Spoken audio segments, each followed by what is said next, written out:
आज हम लोग बात करेंगे AS11 की। दो कारणों से ये ब्रांच को भी थोड़ा इफेक्ट करता है और प्लस खुद भी कोई ट्रांजैक्शन हो तो वहां भी करता है। सब लोग कॉपी किताब बंद रखिए, पहले कुछ लिखवा रहा हूं उसे बढ़िया से लिखिए, फिर बात करेंगे। कॉपी तो खैर खोलिए, किताब बंद रखिए। The effect of changes in foreign exchange rates. The effect of changes in foreign exchange rates.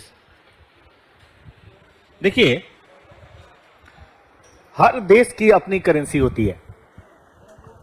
हर देश जो सोवरेन स्टेट है सबकी अपनी करेंसी है। हमारे यहाँ इंडियन रुपये चलता है तो नेपाल में रुपया है, और नेपाली रुपया चलता है, पाकिस्तान में पाकिस्तानी रुपया चलता है, बांग्लादेश में टका बोलते हैं उसको, 5 टका 10 टका बंगाल में, और सबकी वैल्यू अलग होती है। तो जब कभी भी कोई ऐसी डीलिंग हो जो दो कंट्रीज के लोगों के बीच में हो, जैसे हम बांग्लादेश से इंपोर्ट करें चाहे एक्सपोर्ट करें, या चाइना से इंपोर्ट करें चाहे एक्सपोर्ट करें, अमेरिका से इंपोर्ट चाहे एक्सपोर्ट करें, तो दिक्कत होती है क्योंकि कहीं पे चल रहा होता है रुपया, कहीं पे चल रहा होता है डॉलर, और बीच में है बाउंड्री। अब प्रॉब्लम क्या है कि दोनों एक दूसरे से परफेक्ट सब्स्टिट्यूशन नहीं है। ऐसा देखा गया है कि भाई दोनों देश की इकोनॉमी और परचेजिंग पावर के हिसाब से इसकी वैल्यू तय होती है। जैसे अगर हम डॉलर की बात करें तो भाई डॉलर जनरली 1 रुपए के बराबर नहीं होता। डॉलर जनरली 84 रुपए, 83 रुपए, 82 रुपए। और इससे भी जो खराब बात है वो कि ये डिमांड एंड सप्लाई के अनुसार फ्लोटिंग रेट आपने फाउंडेशन में पढ़े होंगे। एक होता है फिक्स रेट, जैसे इंडिया और नेपाल के बीच में फिक्स रेट है 1.6, तो वहां तो 1.6 ही रहेगा, वहां काउंटिंग में दिक्कत नहीं है। लेकिन डॉलर तो फ्लोटिंग है, रुपी तो डॉलर के अगेंस्ट में फ्लोटिंग है, और फ्लोटिंग है तो ये रेट भी बदलता रहता है, कभी 83, कभी 84, कभी फिर 83, कभी 83.5, कभी 84, मतलब ऐसा चेंज होता रहता है। अब जब हम कोई ट्रांजेक्शन करते हैं तो मनी में मेजर करना है, यहाँ मेजरमेंट फॉरेन करेंसी है, तो उसको कैसे कन्वर्ट करें, यही इसे इसका मेन उद्देश्य है। अगर हम इसके स्कोप की बात करें तो स्कोप में 2 चीजें शामिल होती हैं और एक बात नहीं शामिल होती है। क्या 2 चीजें शामिल होती हैं? कि देखिए, अगर आपने कोई फॉरेन ट्रांजैक्शन सेल्फ किया है, मतलब खुद इंपोर्ट किया, आपकी कंपनी ने खुद एक्सपोर्ट किया है,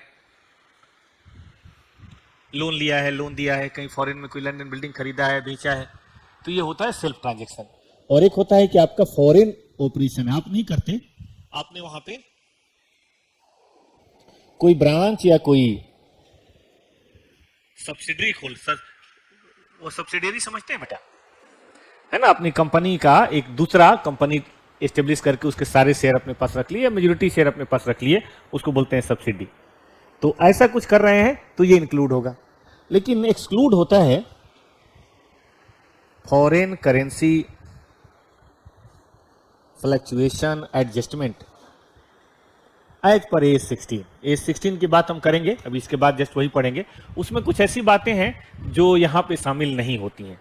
फुल फॉर्म लिख लीजिएगा, फॉरेन करेंसी फ्लक्चुएशन एडजस्टमेंट। तो AS11 कहां लागू होता है, एक बार फिर से बता दूंगा। AS11 लागू होता है जब आप ट्रांजैक्शन खुद कर रहे हो, डॉलर में बेच रहे हो, खरीद रहे हो, लोन ले रहे हो, लोन दे रहे हो, एडवांस दे रहे हो, एडवांस ले रहे हो, ठीक है ना, इसको बोलते हैं फॉरेन करेंसी ट्रांजैक्शन। या आपने कोई ब्रांच खोल रखी है, सब्सिडरी खोल रखी है, ज्वाइंट वेंचर खोल रखा है दुबई में, लंदन में, अमेरिका में, तब उसके ट्रांजैक्शंस यानी कि उसके ट्रायल बैलेंस को, फाइनेंशियल स्टेटमेंट को जब ट्रांसलेट करना हो तब कैसे करेंगे। उम्मीद है समझ रहे हैं आप उसका। इनका कुछ नहीं करना, ट्रांसलेशन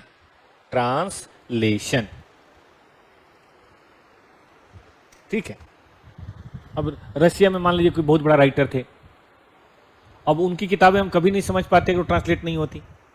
हॉलीवुड की बहुत सारी फिल्में हमें कभी समझ नहीं आती अगर वो हिंदी में ट्रांसलेट नहीं होती। तो समझिए व्याकरण है और कुछ नहीं है। ट्रांसलेशन ऑफ फाइनेंशियल स्टेटमेंट, सबने लिखा और बात को समझा भी कि AS11 का ऑब्जेक्टिव क्या है। हर एस कुछ ना कुछ बताता है, लेकिन एक एस सब कुछ नहीं बताता, याद रखिएगा। वो खास ट्रांजैक्शन की बात करता है। AS10 किसकी बात करता है? PPE फिक्स्ड एसेट की। AS12 किसकी बात करता है? केवल गवर्नमेंट ग्रांट की। AS13 किसकी बात करता है? केवल इन्वेस्टमेंट की। AS2 किसकी बात करता है? केवल इन्वेंट्री की। तो AS11 किसकी बात करेगा? फॉरेन ट्रांजेक्शन की। खुद करो तो भी और आपका ब्रांच करे तो भी। खुद करेंगे तो भी बात होगी, ब्रांच करेगा तो भी बात होगी। अब कैसे उसको ट्रांसलेट करना है, यही बेसिकली इस एस का ऑब्जेक्टिव है, और बड़ी बात नहीं है बेटा। हर एस में कुछ कहता है, बस क्या कहता है, एक खास एरिया की बात करेगा ताकि हम अकाउंटिंग करें, आप करें, कोई पंजाब में करे, कोई चेन्नई में करे, कोई महाराष्ट्र में करे, सबकी अकाउंटिंग सेम होगी। क्योंकि देखो इन्वेस्टर तो सब कंपनी में आजकल इन्वेस्ट करते हैं। दिल्ली के बैठे हुए इन्वेस्टर MRF में इन्वेस्टमेंट करते हैं। MRF तो मैंने सुना है चेन्नई में है। इन्फोसिस में करते हैं, इन्फोसिस तो बेंगलुरु में है। तो वो आखिर कुछ और बना दे तो बात नहीं बनेगी ना। इसीलिए फिल्में चाहे जैसे बना लो, तेलुगु में, तमिल में, लेकिन फाइनेंशियल स्टेटमेंट एक ही तरीके से बनाओ, अकाउंटिंग स्टैंडर्ड के तरीके से, ताकि सारे देश के इन्वेस्टर उसको उसी तरीके से समझ सकें जैसा कोई भी समझता है। इसीलिए एस बने हैं 1 से 27, है तो 29, 2 हट गया तो मैं 27 बोलता हूँ। और उसमें से हम लोग पढ़ रहे हैं AS11। हर एस में 5, 7, 10 कॉन्सेप्ट होता है, उनको देख लीजिए, काम खत्म। इसके अंदर भी 5, 7 कॉन्सेप्ट आएंगे, उन कॉन्सेप्ट को देख लीजिए, एस खत्म। आराम से 1-2 दिन में 2, 4, 10, 20, 25 क्वेश्चन बना लेंगे, एग्जाम में आएगा, लिख के आएंगे। रेडी हैं? चलिए। एक्सक्लूड करने का मतलब ये शामिल नहीं होगा। अभी पढ़ेंगे AS11, अभी पढ़ा नहीं है बेटा, थोड़ा पढ़ने दीजिए। ये क्या है एक्सक्लूड करना, ये मतलब तभी समझ आएगा जब 16 में जाएंगे। अभी बस इतना याद रखिए, कुछ फॉरेन करेंसी फ्लक्चुएशन एडजस्टमेंट कुछ ऐसा होता है स्पेशल, जो यहाँ वो कवर नहीं है। उसकी कवरेज कहाँ करनी है? AS16 में। लेकिन उसकी जानकारी AS16 में करें तो अच्छा रहेगा, यहाँ बेकार हो जाएगा। चलें तो बेटा मैं वो शुरू कर रहा हूँ। C1 मतलब कॉन्सेप्ट 1, ठीक है। C1 में ये शुरू कर रहा हूं कि सेल्फ ट्रांजैक्शन, ठीक है। अगर आपने कोई ट्रांजैक्शन खुद किया है, ठीक है, मतलब खुद इंपोर्ट किया है, ट्रांसलेशन लिख दिया, ट्रांजैक्शन नहीं, ठीक है।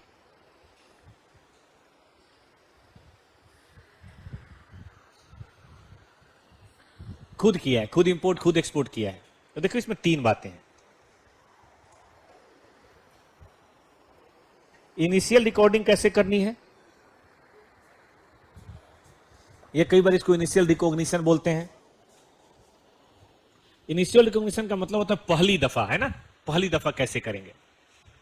तो देखिए इसका रूल है डेट ऑफ ट्रांजैक्शन,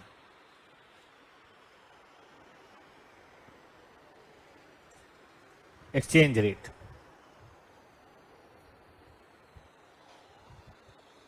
आगे समय ईयर लिखूं तो समझ जाएंगे कि भाई डेट ऑफ ट्रांजैक्शन का जो एक्सचेंज रेट होगा उसके बेसिस पे करना है। क्या मतलब है डेट ऑफ ट्रांजैक्शन का एक्सचेंज रेट से? क्या मतलब है कि अगर आज 16 सितंबर है और आज आपने एक्सपोर्ट किया तो आज का रेट लीजिए। अगर ये 16 अक्टूबर है तो 16 अक्टूबर का लीजिए। अगर ये 16 मई था तो 16 मई का लीजिए। उस दिन का जो भी रेट है उस दिन के रेट से लीजिए, कोई झगड़ा कोई लफड़ा नहीं, सीधी बात।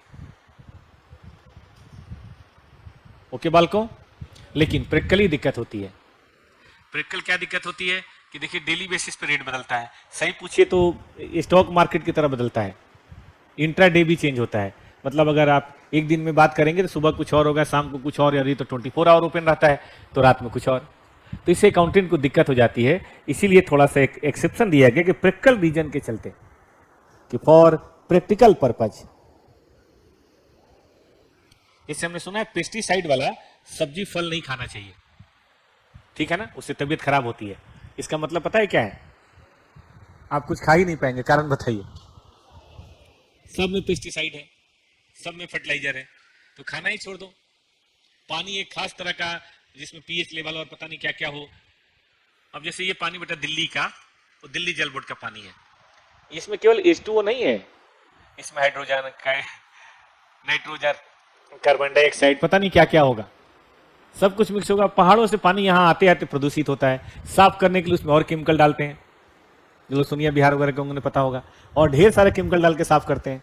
तो ये पानी जैसा होना चाहिए वैसा तो नहीं है। तो इसका मतलब है पानी पीना छोड़ दीजिए, बस केवल दारू पीजिए, शुद्ध होता है ना, डिस्टिल होता है, उसमें कोई दिक्कत नहीं है। बियर पॉसिबल तो है ना, सुबह सुबह अच्छा नहीं लगता ना, तो सुबह मजबूरी में पानी पीना पड़ता है, रात में चलो कोई बात नहीं, ठीक है कि नहीं। तो फॉर प्रैक्टिकल रीजन बड़ा मुश्किल है। हम कौन सा रेट लेंगे? एवरेज रेट लेंगे, बात खत्म। एवरेज रेट किसका? हफ्ते का ले लो, महीने का ले लो, लेकिन ध्यान ये देना है कि जो रेट हो ना बेटा, वो रेट बहुत ज्यादा फ्लक्चुएशन वाला नहीं होना चाहिए। बहुत फ्लक्चुएशन है तब तो डेट ऑफ ट्रांजेक्शन ही लो।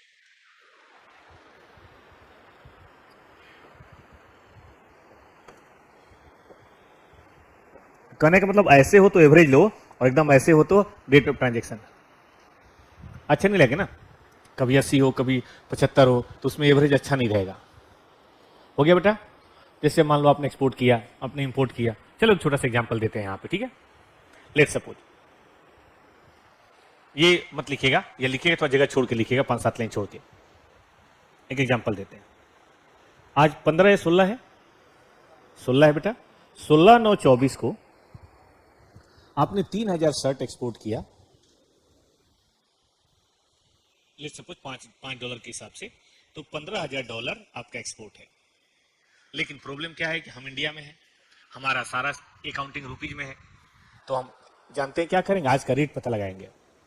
अगर मान लीजिए आज का रेट अपने मन से ले लेते हैं 83 रुपए है, कितना है 83.9, मान जाओ भाई 84 मान लेते हैं, ठीक है 84 मान लो सीधा सीधा। आज मान लो 84 है तो देखिए हम लिखेंगे डेटर, अगर उधार है तो डेटर, कैश है तो कैश लिखेंगे। डेटर अकाउंट डीआर जो भी नाम है,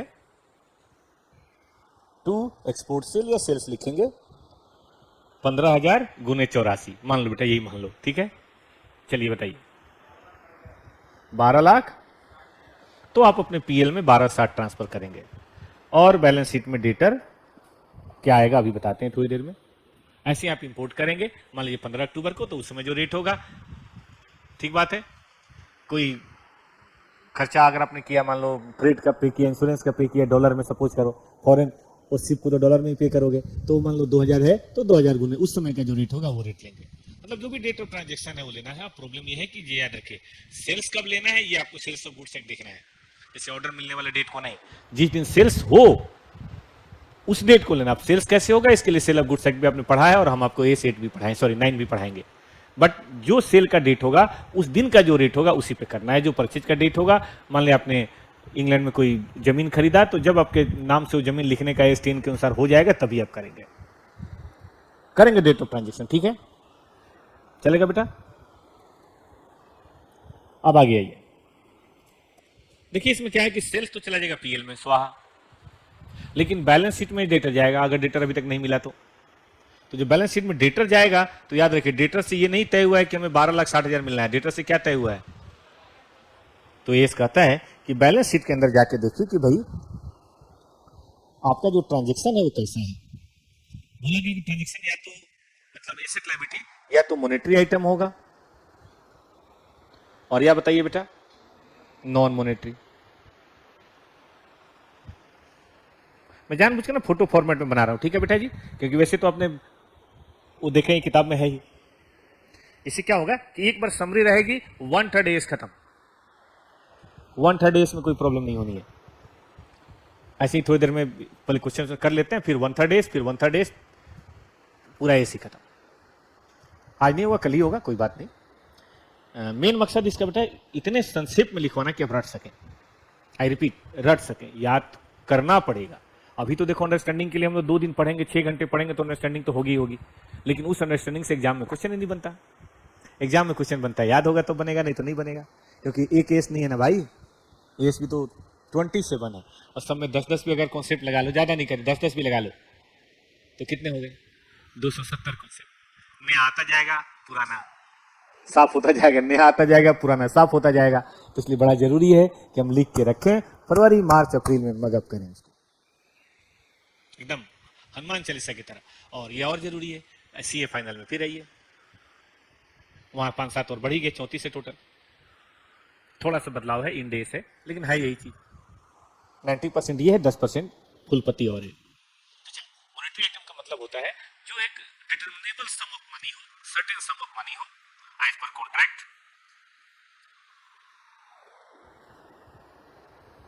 आप कहेंगे जैसे बताइए सर 2-4 नाम। डेटर से क्या तय हुआ था, $15,000 की 12,60,000 रुपए। $15,000 वो ठीक है, बाय डेट तो देखो कुछ भी हो सकता है, वो तो लैंड एंड बिल्डिंग में भी हो सकता है, लेकिन तय तो $15,000 हुआ है, $15,000 ही देगा, ठीक है ना। तो डेटर हो गया। क्रेडिटर भी इसी कैटेगरी में आता है बेटा, कैश। अच्छा, किसी के पापा का स्विच बैंक में अकाउंट है, माल दबा रखा हो 2-4 करोड़, 100-200 करोड़ है, अच्छा, पापा ने मना किया होगा बेटा बताना नहीं कहीं, है ना? ठीक है, मत बताओ। अच्छे बच्चे नहीं बताते, घर की बात है। नहीं, देखो जो प्रोफेशनल और बिजनेसमैन होता है वो स्विच बैंक में अकाउंट नहीं जमा कराता, आज जान लो। क्या करके जमा करा के? वहां पे ब्याज तो मिलना नहीं है। इंडिया में ब्याज भी मिलता है, प्लस बिजनेस में लगाओ ना यार, 20-30% नहीं कमाई है। बैंक में क्यों जमा कराए? बैंक में पता है कौन जमा कराता है? जिसका पैसा इलीगल हो, फॉरेन बैंक में, जैसे नेताजी और ऑफिसर लोग, गवर्नमेंट एम्प्लॉय। क्योंकि वो यहाँ कुछ बिजनेस कर नहीं सकते, करेंगे तो पकड़े जाएंगे। यहाँ पैसे करेंगे तो भी दिक्कत है, यहाँ लैंड एंड बिल्डिंग खरीदेंगे तो भी दिक्कत है उनको।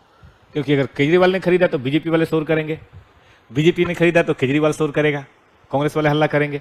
और क्योंकि सारा खेल तो परसेप्शन का, एक बार अगर आपका परसेप्शन खराब हो गया तो दिक्कत है। केजरीवाल ने एक बेचारे ने घर क्या बनवा लिए, 40-50 करोड़ रुपए बताते हैं बीजेपी वाले, करा होगा 2-4 करोड़, बीजेपी वाले उस पर एक जीरो और बढ़ा देते हैं। इतना शोर किया है कि केजरीवाल का बढ़िया बढ़िया कैडर जो था, पढ़े लिखे लोग भी, वो भी कर रहे थे कि सर इसीलिए केजरीवाल को वोट थोड़ा दिया था कि 50 करोड़ सरकारी ऑफिस बनाओगे, और उसने क्या बनाया? सरकारी ऑफिस बनाया है। अगली बार हारेगा वो बाहर हो जाएगा, कोई और जाएगा तो वो बीजेपी वाले मजे करेंगे। उसके बाप का थोड़ा ना है वो, सरकारी ऑफिस है यार। सरकारी ऑफिस में क्या है? और ये शोर हो गया। मोदी जी ने क्या कर रखा है किसको पता है? वो शोर करने नहीं देते। अमित शाह ने क्या कर रखा है किसको पता है? सोनिया गांधी ने क्या कर रखा है किसको पता है? सब लोग आराम से ही रहते होंगे, कोई चदर बिछा के तो वो सोता नहीं होगा हमारे आपके जैसे।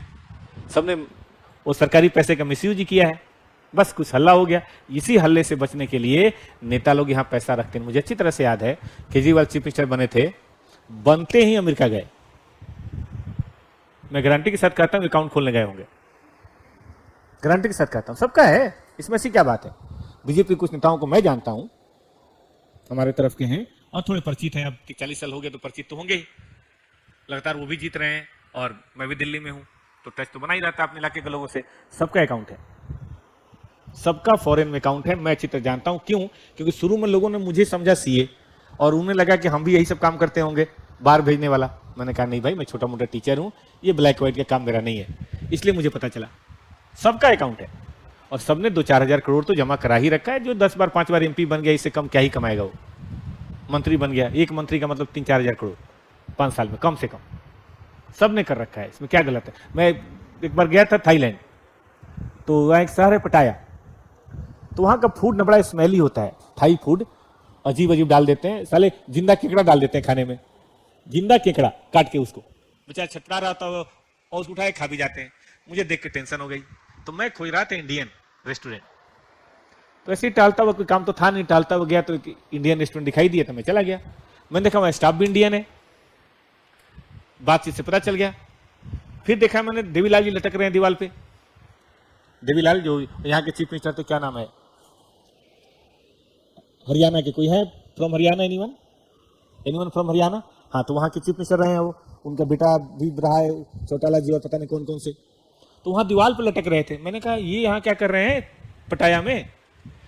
तो जो स्टाफ था आप ही की तरह था, 15-18-20 साल का, उसने बोला सर इन्हीं का तो है। मैंने कहा देवीलाल जी का यहाँ पे है? बोला हाँ सर, ये लाइन से 6-7 होटल दिख रहे हो ना, इन्हीं का है। मैं खाना खा के बाहर निकला और होटल का वैल्यूएशन कर रहा था। डीलर से बात करी मैंने, एक एक होटल 300-400 करोड़ के थे, और लाइन से 5 तो एक गली में था, एक गली में। वहां इसलिए होटल खरीद लेते हैं, ब्लैक मनी खूब चला जाता है, बढ़िया हवाले के पैसे से पेमेंट हो जाती है। मतलब 1000-1500 करोड़ तो उनका पटाया नामक एक शहर में एक गली में था, क्या पता कहीं और भी हो। और उससे थोड़ी बहुत आमदनी भी आती है, आमदनी उन तक पहुंचती नहीं है, जो उनके चेले चपाटे होते हैं वही खा पी के बराबर कर देते हैं, उनको क्या ही फर्क पड़ता है। प्रॉपर्टी तो है ही, दाम तो बढ़ ही रहा है। और ब्लैक मनी तो कौन सा अपने बाप का पैसा था, इनकी फाइल साइन करी, जाओ जी वहां जमा करा दो 100 करोड़, उनकी फाइल साइन करी, जाओ जी वहां जमा करा दो। ये होता है बेटा स्विच बैंक। चलो काम पे आओ। तो ऐसा कोई बैंक में पैसा है, वो भी तो सर्टेन सम ऑफ मनी है, ठीक है। एस कहता है जब सर्टेन सम ऑफ मनी हो तो रेट कौन सा लेना है? Closing exchange rate. क्यों? क्योंकि मुझे पता है $15,000, अब कभी 83 था, 82 था, गोली मारवा 84, लो 84, ताकि balance sheet true and fair दिखाई दे। वैसे भी current asset to current value पे करते हैं, अगर आपको याद हो तो, ठीक है। जो करंट रेट है उस पे लेना है। अब बुक्स में देखो रेट कुछ और होगा, जैसे मान लो यही डेटर है, हमने वैल्यू की थी 84 पे, आज 31 मार्च को रेट बढ़ गया 85, तो देखो कैसे लिखेंगे, डेटर अकाउंट डीआर 15,000 85 माइनस 84, मान लो $1 बराबर हो गया 31/3 को 85 रुपए। यहाँ $1 कितना था बेटा? 84 रुपए। ये 15/9 था। अब 2-4 महीने में तो इतना चेंज हो जाता है बेटा। बोलिए कितना हो जाएगा? कोई बोल नहीं रहा। अभी बोलो भाई। तो लिखेंगे फॉरेन एक्सचेंज फ्लक्चुएशन अकाउंट। इसका क्या करेंगे इस अकाउंट का भी बताऊंगा, पीएल में जाता है ये, लेकिन अभी तो फ्लक्चुएशन अकाउंट क्रिएट होगा। अच्छा, क्रेडिटर बढ़े तो प्रॉफिट की लॉस, लायबिलिटी बढ़े तो लॉस, एसेट बढ़े तो प्रॉफिट, एसेट घटे तो लायबिलिटी घटे तो पढ़ते हैं रिवैल्यूएशन। पार्टनरशिप याद है? चलिए, तो इस तरह से हम अपनी अकाउंटिंग कर लेंगे बैलेंस शीट डेट को। घटाना है घटा दो, बढ़ाना है बढ़ा दो, डेटर हो क्रेडिटर हो कोई फर्क नहीं पड़ता। बट ये ध्यान रखना, लायबिलिटी का घटना बढ़ना कुछ और होता है, एसेट का घटना बढ़ना कुछ और होता है। ये बात बेटा याद रखना।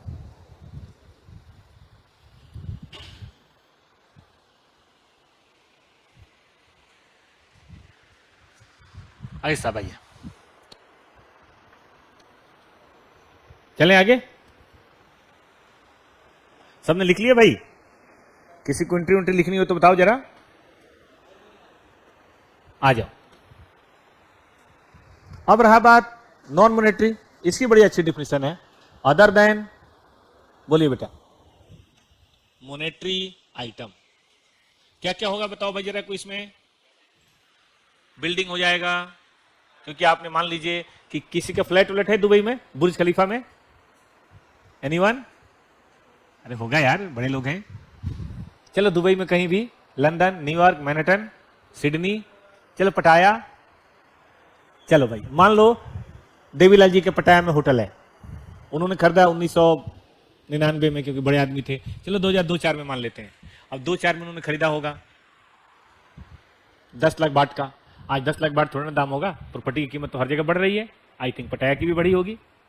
अब 10 लाख बाट से बढ़ के वो 20 लाख बाट हो गया होगा, 25 लाख बाट हो गया होगा। तो इसको क्या नाम देंगे? Non monetary item. एक बार मैं किसी टीचर का डिफिनेशन पढ़ रहा था कि मॉनेटरी आइटम वो है जिसको हम कैश में जल्दी कन्वर्ट कर सकते हैं। एक पर एक बैठे हुए हैं लोग। एस में से लिखा ही नहीं, एस में लिखा है कि सर्टेन सम ऑफ मनी है कि नहीं है। मनी के हिसाब से बताया गया, रिलेशन के हिसाब से नहीं बताया गया। अब एकदम फुल कॉन्फिडेंस में पढ़ाए जा रहे थे। चलो थोड़ा कभी कभी किताब पढ़ भी लेना चाहिए पढ़ाने से पहले कम से कम। तो नॉन मॉनेटरी अदर देन, बताइए क्या? अदर देन मॉनेटरी आइटम, ठीक है ना? इसको बोलते हैं बिल्डिंग। इन्वेंट्री, एप्पल के शेयर, इन्वेस्टमेंट, स्टॉक, ये सब जो चीजें होती हैं कौन सा आइटम है? Non monetary. देखिए इसमें कहा गया है कि मेन तो आपको लेना है date of transaction. Date of transaction मतलब आपने 10 साल पहले किया तो 10 साल पहले वाले रेट से, 20 साल पहले किया तो 20 साल पहले वाले रेट से, 5 साल पहले किया तो 5 साल पहले वाले रेट से, जब किया हो तब के रेट से करना है। इसको बोलते हैं हम डेट ऑफ ट्रांजेक्शन का रेट। जैसे 2020 में आपने खरीदा था, 2020 15 मई को खरीदा था तो उस रेट से करेंगे, 20 मई को खरीदा था तो उस रेट से करेंगे। This is known as date of transaction rate. आगे चलें। दूसरा है कि अगर आपने इसे कभी रिवैल्यूएशन किया हो,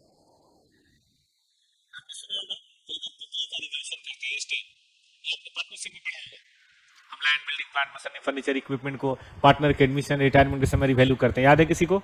रिवोल्यूशन अकाउंट दिया टू एसेट या एसेट अकाउंट दिया टू रिवैल्यूएशन, तो उससे एसेट लायबिलिटी की वैल्यू बैलेंस शीट में कम ज्यादा हो जाती है। देखो अगर आपने रिवोल्यूशन कर लिया तो फिर डेट ऑफ रिवैल्यूएशन। क्या मतलब हुआ भाई इसका? कि अगर खरीदा था 1/1/2015 को, ठीक है, तब था ये $15,000, उस समय का जो रेट था उसके हिसाब से करिए। मान लीजिए रेट था उस समय 60 रुपए, तो 60 के हिसाब से 15 में भी, 16 में भी, 17 में भी, 18 में भी, 19 में भी, 20 में भी, 21 में भी उसी रेट से होगा। डेप्शन भी उसी रेट से कटेगा। लेकिन इसी को आपने खरीदा था 1/1/15 को, आपने 31/3/2023 को आपने कर दिया इसका रिवैल्यूएशन, और तब रेट हुआ करता था मान लीजिए 84 रुपए, या चलो मैं 80 रुपए मान लेता हूं। तो आप बताइए रिवैल्यूएशन के अमाउंट को किससे मल्टीप्लाई करेंगे? डेट ऑफ रिवैल्यूएशन से। ये इसका पुनर्जन्म हो गया, नया जन्म हो गया। रिवैल्यूएशन से क्या होता है ना, पीछे की सब बातें, डेप्शन वगैरह सब भूल जाते हैं, किसी को अगर एज 10 याद हो तो। एक बार आप एसेट का बेटा रिवोल्यूशन करते हो ना, तो पीछे की सारी चीजें बताइए जीरो हो जाती हैं और एक नई कहानी फिर अब यहां से शुरू होती है, डिप्सन अब यहां से शुरू होता है। तो हम इसको याद रखेंगे, पीछे 15 था 18 था सब भूल जाएंगे। ठीक, तो इस तरह से करके करेंगे। अब जरा ध्यान दे बच्चों, नॉन मॉनेटरी आइटम तो चलो डेट ऑफ ट्रांजेक्शन पे हो रहा है, लेकिन जो मॉनेटरी आइटम है वो तो क्लोजिंग रेट पे हो रहा है, जो डेट ऑफ ट्रांजेक्शन से अलग भी हो सकता है। और जब अलग होगा तो आपने पढ़ा इस तरह का कुछ ना कुछ क्रिएट होगा, है ना। तो ये जो क्रिएट होगा इसका क्या करेंगे, ठीक है। तो ये जो फ्लक्चुएशन है,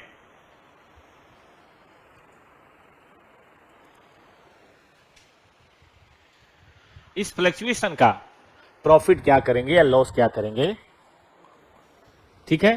प्रॉफिट या लॉस, इसके बारे में रूल है, यहां पे जगह नहीं है तो आप वो नीचे बेटा एरो देके लिख लेंगे। तीसरा मैं बता दूं, ये फर्स्ट था, ये सेकेंड था, ये थर्ड था, कॉन्सेप्ट 1 ही चल रहा है अभी, ठीक है ना। तीसरा लिख लें बेटा ऐसे, देखिए फॉरेन एक्सचेंज फ्लैक्चुएशन। ट्रांसलेशन करने के चलते कहा गया कि ट्रांसफर इन करेंट ईयर पीएल अकाउंट। अब वो आपको देखना है, क्रेडिट है तो प्रॉफिट, और अगर डेबिट है तो बताइए लॉस। अच्छा, ये भी हो सकता है किसी में प्रॉफिट किसी में लॉस, किसी में प्रॉफिट किसी में लॉस। नेट इंपैक्ट लिखना है, नेट इंपैक्ट समझते हैं, सब काट छाट के सारे मॉनेटरी आइटम का नेट इंपैक्ट, इसको पीएल में डाल के कीजिए स्वाहा। और करंट ईयर पीएल में, अगले साल बिल्कुल भी नहीं। जब फ्लक्चुएट होगा तो रिवैल्यूएशन की जो बेटा एंट्री पास होती है इस 10 में, वही वाली एंट्री पास होगी, आप बिल्कुल परेशान ना हो। बेटा बोलिए।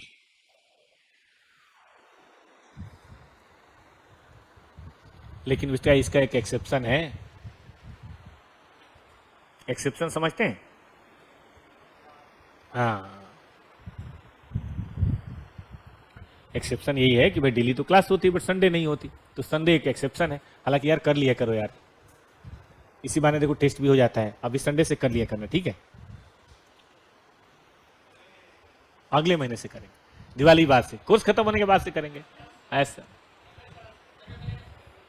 चलो, जानते बेटा जितना करोगे ना इधर, समझो उतना ही दिन पहले कोर्स कंप्लीट होगा तो रिवीजन का टाइम ज्यादा मिलेगा। वैसे तो टाइम मिलेगा आप लोग, उसमें कोई दो मत नहीं है, और रिवीजन बहुत ज्यादा नहीं, 3 महीने मिल जाए, 2.5 महीने मिल जाए, यही अच्छा होता है। 4-5 महीने का रिवीजन लर्निंग की बजाय अनलर्निंग शुरू हो जाता है, आदमी बोर हो जाता है। कि जनरली 4-5 महीने का रिवीजन का मतलब है पढ़ाई छोड़ो, और छूटने का मतलब काम खत्म। एक्सेप्शन, एक्सेप्शन ये बेटा कि अगर आपने कोई फॉरेन करेंसी लोन लिया है,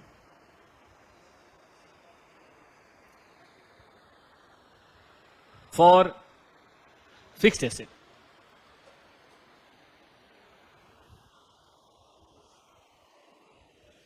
फिक्स्ड एसेट समझते हैं, land, building, plant, machinery, furniture, है ना, ऐसी चीजों के लिए। करंट एसेट के लिए नहीं, वर्किंग कैपिटल के लिए नहीं, बिजनेस चलाने के लिए नहीं, एसेट्स खरीदने के लिए। जैसे होता है ना, बीवी फैक्ट्री लगानी है, जैसे मैंने सुना है ये मेट्रो जो है ना, इसके लिए जापान से लोन मिला है, जापान बैंक से, अब बढ़िया लोन मिला है 40-50 हजार करोड़। तो 40-50 हजार करोड़ का फॉरेन करेंसी लोन जो मिला डॉलर का, वो किस चीज के लिए मिला बेटा, मेट्रो के लिए। तो ये तो फिक्स्ड एसेट हो गया ना भाई, मेट्रो बन गया तो वो चलता ही रहेगा। मुझे याद है ये 2010 में चालू हो गया था, 10 जनवरी 2010 को ये वाली लाइन, ब्लू लाइन चालू हो गई थी, यहाँ वाली, उधर वाली तो बहुत पहले चालू हो गई थी, ये वाली। अब देखो 10 से 14 हो गया, सॉरी 24 हो गया, 14 साल हो गया, अभी तो कोई दिक्कत नहीं है। अभी मुझे लगता है 30-40 साल और चलेगा, बीच में थोड़ा बहुत रिपेयर मेंटेनेंस करते रहेंगे वो, ठीक बात है कि नहीं। तो इस तरह के लिए आपने लिया हुआ है, और इसमें फ्लक्चुएट हो गया। फ्लक्चुएशन तो भाई लोन में हो गया, फिक्स्ड में फ्लक्चुएशन नहीं, फिक्स्ड तो रुपीज में है, फ्लक्चुएशन किस में हुआ, लोन में, फॉरेन करेंसी लोन में, जापान बैंक के लोन में, वर्ल्ड बैंक के लोन में। तो इसका रूल ये है कि आपके पास बेटा ऑप्शन है, ऑप्शन ये है कि आप फॉरेन करेंसी लोन को ऐड या लेस कर सकते हैं इन फिक्स्ड एसेट अकाउंट। ये आपके पास ऑप्शन है कि आप ऐड या लेस कर सकते हैं फिक्स्ड एसेट अकाउंट, और जैसे डिप्सन चार्ज करते हैं ना बेटा, वैसे ही डिप्सन आप चार्ज करते रहिए, हमें कोई आपत्ति नहीं है। लेकिन आप चाहें तो इसको एक खास अकाउंट में ट्रांसफर कर सकते हैं, जिसका नाम है foreign currency monetary item translation difference account. सुनने में बड़ा अजीब लगता है, लेकिन आप बांट के इसको करिए, आप याद कर लेंगे। मैं बताता हूं। फॉरेन करेंसी एक वर्ड हो गया, मॉनेटरी आइटम दूसरा वर्ड हो गया, ट्रांसलेशन डिफरेंस तीसरा वर्ड हो गया। और तीनों अलग, फॉरेन करेंसी किसको नहीं पता, मॉनेटरी आइटम किसको नहीं पता, एक ही तो बता रहा हूं मैं, ट्रांसलेशन डिफरेंस। बट प्रॉब्लम ये है बेटा, एग्जाम में अगर ये लिखना होगा तो आपको फरवरी और मार्च और अप्रैल में एक बार नजर से गुजारना होगा, वरना अभी की चीज वहां तक आपको इतना तो याद रहेगा कि हाँ फिक्स्ड एसेट में न डाल के किसी अकाउंट में डालते थे। अब एग्जाम में तुम लिखोगे transfer in a certain account, तो नंबर आएगा। एग्जाम में तो लिखना पड़ेगा ना, transfer in foreign currency monetary item translation difference account. हम लोग को याद नहीं होता बेटा, तो हमारा काम आसान है। मैं टीचर हूं, मैं तो किताब में देख के लिख दूंगा। क्या आपको ये फैसिलिटी है? क्या आप भी किताब में देख के लिख लो एग्जाम में? तो आपको तो रटना, इसीलिए मैं कहता हूं रटना। सुनने में वर्ड बुरा लगता है, लेकिन हकीकत है जीवन की। हजार ऐसी चीजें हैं बेटा जो कहने वाली बातें कुछ और होती है और करने वाली बातें कुछ और है। जैसे कि ईमानदारी, फालतू का पैसा नहीं लेना चाहिए। तुम जाके देख लो, एक गवर्नमेंट ऑफिसर बता दो जो ना लेता हो। हमारे आपके जैसे ईमानदार जाते हैं, वो भी वहां जाके जब फ्री का मिल रहा है मना कौन करे, सब वैसे ही हो जाते हैं, चाहे कोई कितनी भी बड़ी बात करे, लेकिन वहां जाने के बाद वैसे ही है। पुलिस वाले, उनको लोग खुद ही ऑफर करते हैं कि सर में छोड़ दीजिए, क्योंकि किसी न किसी से वायलेशन होता है, इसे ट्रैफिक। अब ट्रैफिक के इतने रूल बने हैं, आप मस्ती में हो गया वायलेशन, अपने हेलमेट नहीं लगाया, एकदम बाल ऐसे ऐसे करके घूम रहे हैं। अब चाचा ने पकड़ लिया, तो भैया तुम क्या करोगे? चलान तो 1000-2000 का है, तो बताओ क्या करते हो तुम? चलान कटवा लेते हो कि हाँ मैं तो बड़ा ईमानदार हूं, चलान कटवा लूंगा? बताओ भाई क्या करते हो? तो मैं कहते हो चाचा 100 रुपए ले लो, नहीं माने तो 200 ले लो। हर आदमी ऑफर कर देता है। अब आप खुद ऑफर कर रहे हो तो काहे को मना करेगा? ला 500 ला, बार्गेन करते करते 200-250 पे बात बनती है। हम जैसे लोगों तो 500 ले लेते हैं। तो बेटा इसीलिए रियल लाइफ को साइड में रखो, प्रैक्टिकल लाइफ सीखो। और प्रैक्टिकल लाइफ है कि एग्जाम अगर पास करना है, लॉ का, ऑडिट का, टैक्स का और एसएम का, तो कुछ चीजें रटनी पड़ेंगी। अब ये बात अकाउंट में भी लागू हो गई, पहले नहीं थी। आज से 1 साल पहले अकाउंट पढ़ाते थे तो हम रटने के बारे में बात नहीं करते थे, लेकिन अब ऐसी चीजें कौन याद रख सकता? 2 दिन बाद तुम्हें याद नहीं होगा, मैं पूछूंगा तो। नाम है फॉरेन करेंसी, बोलो भाई अपनी जुबान से बोलो, monetary item translation difference account. और इस ट्रांसलेशन डिफरेंस को पता हम क्या करेंगे? हम इसको राइट ऑफ कर देंगे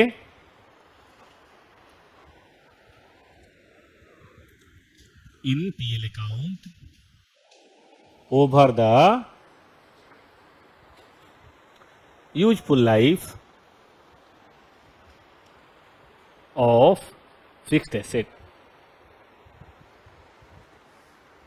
जैसे फिक्स्ड एसेट का रेशियो होगा ना, WDB चाहे स्ट्रेट लाइन, वैसे इसको भी राइट ऑफ कर देंगे। यही था बेटा 1/3 अकाउंटिंग स्टैंडर्ड।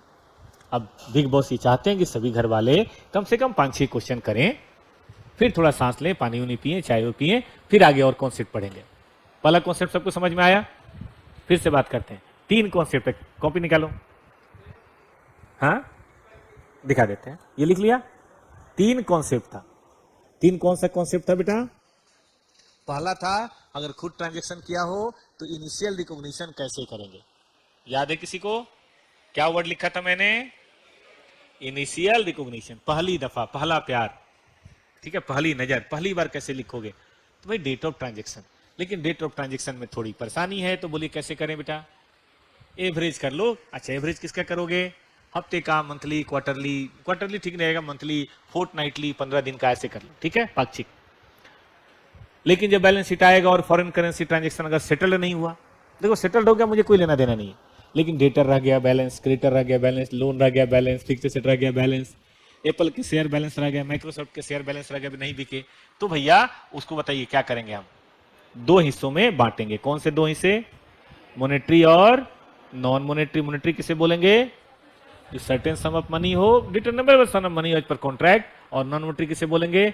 जो अनसर्टेन सम ऑफ मनी हो या अदर देन मॉनेटरी, जैसे land and building, plant and machinery. Rule है इसका कौन सा रेट चलेगा? बोलो बोलो बोलो।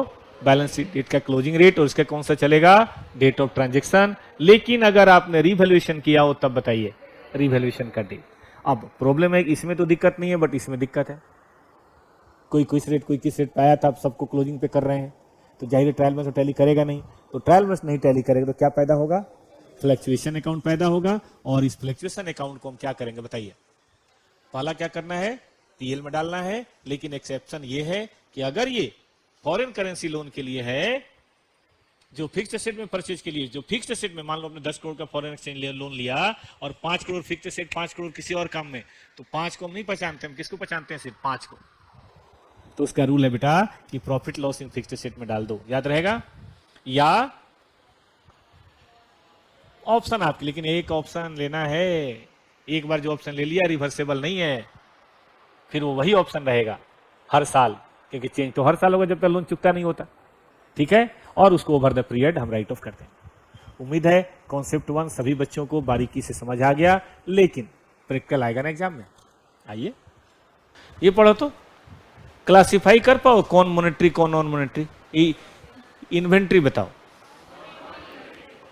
इन्वेस्टमेंट बताओ, डेटर बताओ, पीपीई बताओ। क्या बात है, सब समझ रहे हैं इसका मतलब? आओ भाई साहब, आपको अकाउंटिंग ट्रीटमेंट बताना है। कैसे? AS11 के अनुसार ट्रेड रिसीवेबल $5 लाख था,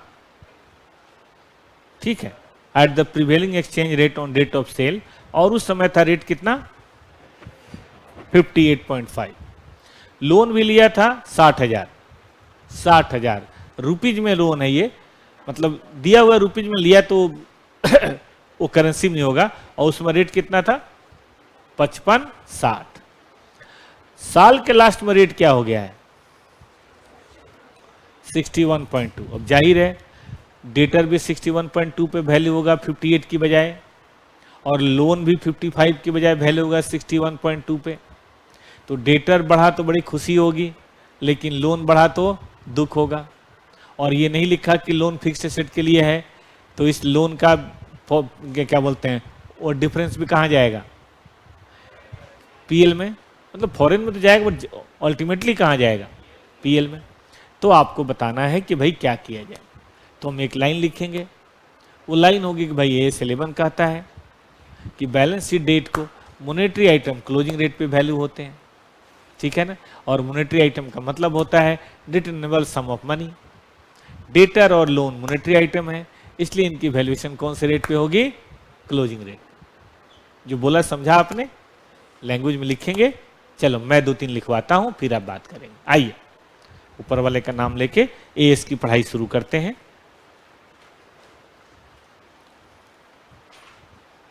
देखिए क्वेश्चन नंबर है 2.1 मैंने नहीं लिखवाया, चलेगा? उसमें कुछ था ही नहीं।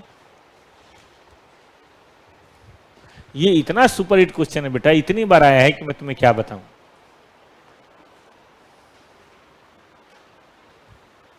देखना ना कितनी बार आया है, बताऊंगा। देखो ऐसे लिखते हैं, as per AS11।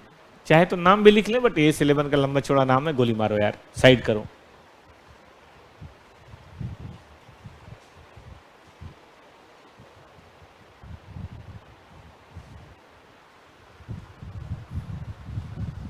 As per AS11, ठीक है।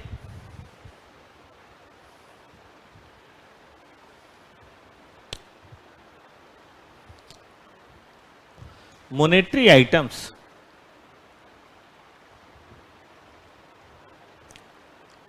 are valued at closing exchange rate.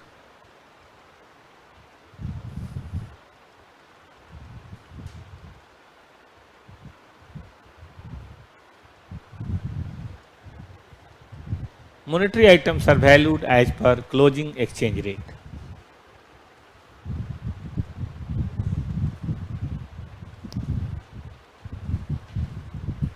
ठीक है दोस्त, अच्छी बात है भाई। अब सुनिएगा,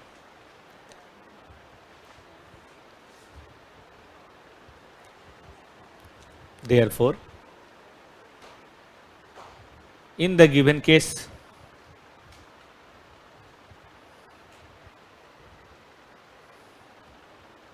debtors and loan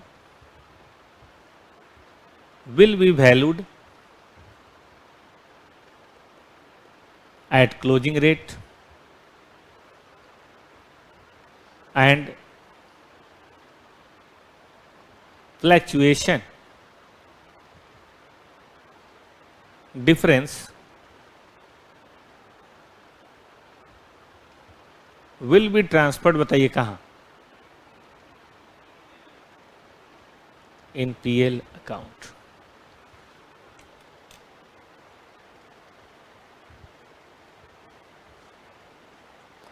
तो सर बेटा बाद में लिख लेना, आप चिंता ना करो, अभी ज्वाइन किया है, बाद में लिख लेना। राहुल क्या बताना है, हो गया बेटा? चलिए सब लोग ध्यान दें। पहला डेटर्स, अमाउंट कितना है बालकों? अमाउंट कितना है? 5 लाख। और डिफरेंस कितना पैदा हुआ? 61.2 माइनस 58.5। फ्लैक्चुएशन बताइए, कर दीजिए मल्टीप्लाई।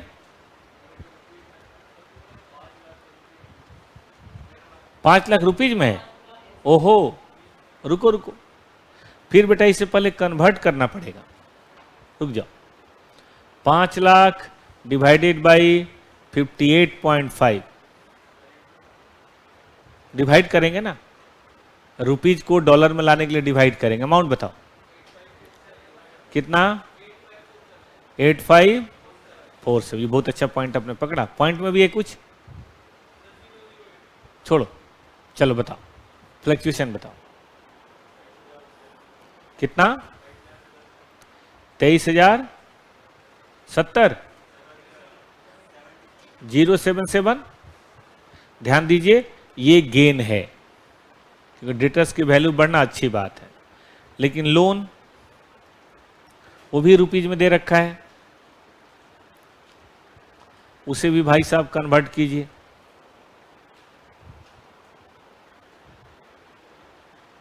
चलिए बताइए, 1 लाख डॉलर में बताइए।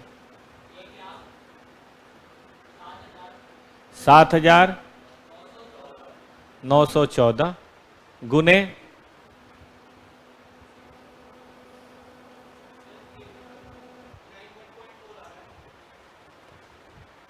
9। आप फिर से बताइए, 60 लाख को 55 से भाग दीजिए।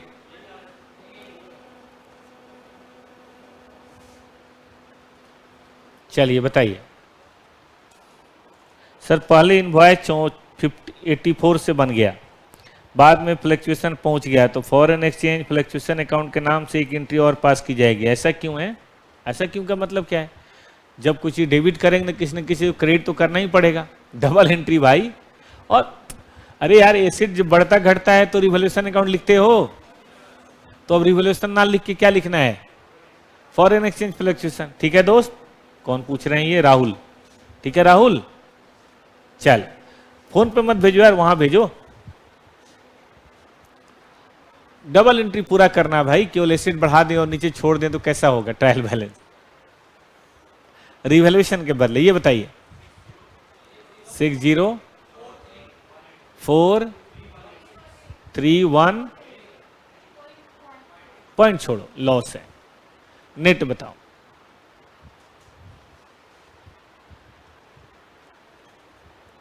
ट्रांसफर टू पीएल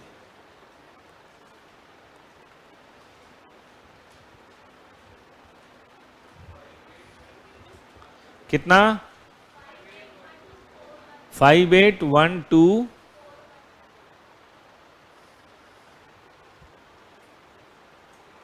और रिपीट कब किया 31/7 को। फाइनेंशियल स्टेटमेंट बना रहे हैं यहां, बिल्कुल वो सही क्वेश्चन है। रिपोर्टिंग करेंसी आपके सामने है, ये उस डेट को, ये बैलेंस शीट डेट को और ये पेमेंट की डेट को। क्या आप प्रॉफिट लॉस बता पाएंगे दोनों साल में क्या प्रॉफिट लॉस हुआ कर पाएंगे? लोन है, लोन भी एक तरह का लायबिलिटी है, शॉर्ट टर्म लोन है।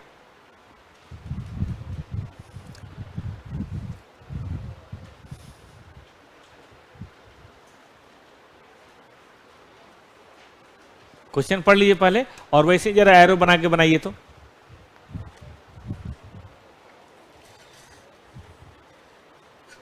क्या करना है क्वेश्चन बेटा? प्रॉफिट लॉस निकालना है। ठीक है तुषार भाई, बस प्रॉफिट लॉस निकालिए और कुछ नहीं करना है। मैं शुरू करूं?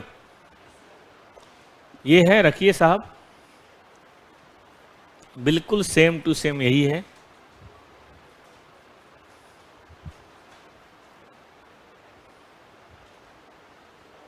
लोन है अब की बार, है ना? Date of loan, date of loan है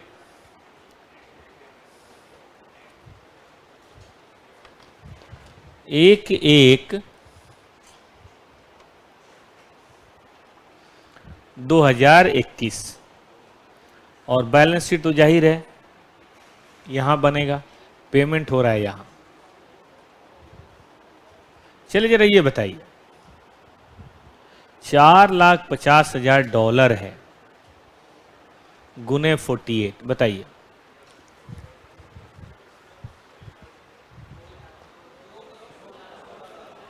$2,00,000 तो ऐसे लिख सकते हैं।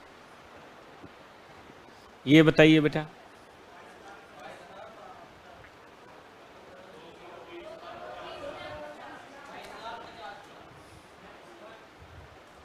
ऐसे चलेगा?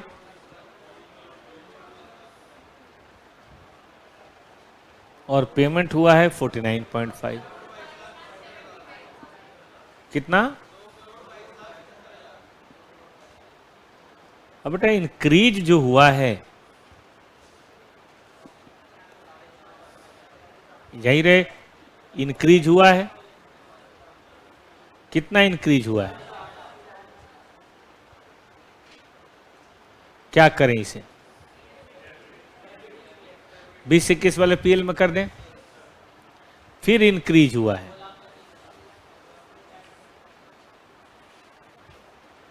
इसे कहां कर दें?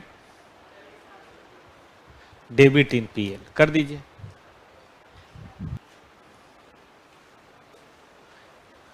फरवरी में 3 महीने बाद देना है। 1 फरवरी का 3 महीने कितना होता है बेटा? 1 फरवरी का 3 महीना मार्च, अप्रैल, मई, 1 मई को देना है। अच्छा बताओ, इसके लिए कॉन्ट्रैक्ट क्या, वो स्पेकुलेशन है या रिस्क मैनेजमेंट है? किसी को पेमेंट करना है, उसके लिए फॉरवर्ड कॉन्ट्रैक्ट किया, इज इट स्पेकुलेशन, सट्टेबाजी और रिस्क मैनेजमेंट? ये तो रिस्क मैनेजमेंट है ना। हमने बेटा लिया है ये रेट, जबकि स्पॉट रेट था ये, इसको क्या नाम देंगे? Spot rate. क्यों स्पॉट रेट बोल रहे हैं? क्योंकि उस दिन का रेट है और हम कर रहे हैं इस रेट पे। ये है कॉन्ट्रैक्ट रेट, है ना। जब कोई आदमी 48 की बजाय 49 में खरीदने को तैयार है, बताओ क्या वो पागल है जो ऐसा कॉन्ट्रैक्ट कर रहा है? क्यों कर रहा है कॉन्ट्रैक्ट? हाँ, उसे लग रहा है कि अभी और बढ़ेगा, तो जब और बढ़ेगा तो थोड़ा कम नुकसान करके अपना नुकसान कर लें। आपने इंश्योरेंस प्रीमियम सुना है? इंश्योरेंस प्रीमियम आदमी क्यों भरता है? कल मेरी गाड़ी चोरी हो जाए, 10 लाख की गाड़ी है, उससे अच्छा 10,000 रुपये दे दो किसी को। ठीक बात है कि नहीं? मान लो रोड पे गाड़ी खड़ी होती, कोई चुरा ले, कोई एक्सीडेंट हो जाए, तो उससे अच्छा 10-15,000 रुपये दे दो, कम से कम क्या बचेगा बेटा? 10 लाख रुपए तो बचेंगे, नहीं हुआ तो 10,000 गए, और क्या? यही होगा मैक्सिमम लॉस, ये ना इंश्योरेंस। तो मैंने ये करा है। आप मुझे प्रॉफिट लॉस रिकॉग्नाइज करके बता सकते हो? बताओ तो कितना करंट ईयर में और कितना अगले साल। क्यों? क्योंकि 31/3 को शायद बैलेंस शीट भी बन रहा होगा, दिया नहीं है लेकिन हम मान के चल रहे हैं 31/3 को बैलेंस शीट भी बन रहा है। कॉपी में लिखो बालकों, बोलिए बेटा, हो गया? चलें आगे। हाँ बेटा, फिर से बोलिए। अभी करते हैं ना। देखिए,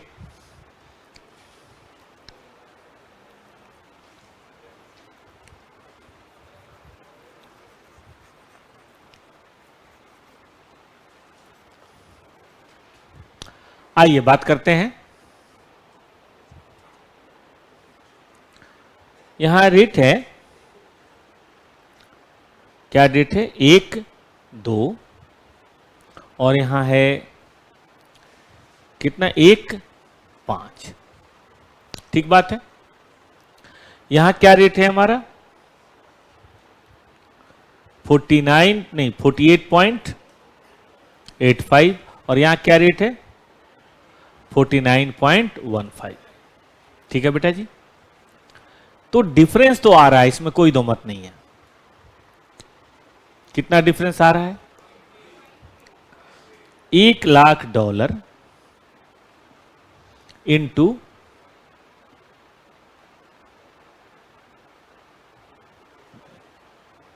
चलिए बताइए कितने हजार? ऋषभ, आप ऑनलाइन वो जो हेल्पलाइन नंबर है बेटा उससे बात कर लो, 8595464215, वो आपको बता देंगे बेटा। हाँ ये बताइए कितने हजार? 30,000। चलें आगे। अब ये लॉस तो है, इसमें कोई दो मत नहीं है। और लॉस कितने महीने का है? 3 महीने का है। हम जानते हैं ये 2 महीना है और ये 1 महीना है, तो लिखेंगे हम loss to be recognised in year 2001, 30,000 का 2/3। बताइए बेटा। और इन द ईयर 2001-2, 30,000 का 1/3। ऐसे बेटा, एरो भी नहीं बनाना है, आप ऐसे कर लेना, टोटल लॉस निकाल लेना और उसके 2 हिस्से कर देना, उसमें क्या है। ठीक है कृष्णा? आज ये देखो, 3 महीने का कॉन्ट्रैक्ट लिया मैंने, $1,00,000 था, 47 रुपए 10 पैसे लिया, मतलब ये सेटलमेंट है, कॉन्ट्रैक्ट प्राइस है। उस समय रेट था 47.02। उन्होंने यहां पे अपना क्लोज कर दिया, ठीक है, 31 दिसंबर को बुक्स क्लोज किया और 31 जनवरी को उन्होंने सेल कर दिया इतने में। आपको बताना है कितना प्रॉफिट लॉस होगा। आइए बेटा मैं दिखाता हूं, इसको मैं चार्ट बना के बनाऊंगा, ज्यादा मजा आएगा, और फिर मैं आपको जनएनटी भी सिखा दूंगा। ठीक है, देखो बेटा, ये है सिचुएशन।